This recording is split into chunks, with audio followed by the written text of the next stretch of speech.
si Diana F. Meron, owner po ng Anyong Mini Mart. Maraming salamat po sa DOLE. Salamat sa pag-iimbita sa akin at sa aming mga micro-establishment.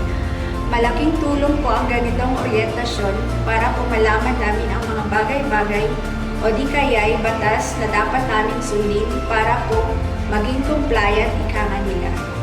Bilang karagdagan, maliban po sa marami akong natutunan sa GNS at POSH, salamat rin po at naindosyo kami ng mga lumahok sa oryentasyon sa kanilang mga training partners tulad sa Philippine Red Cross at Occupational Safety and Health Center.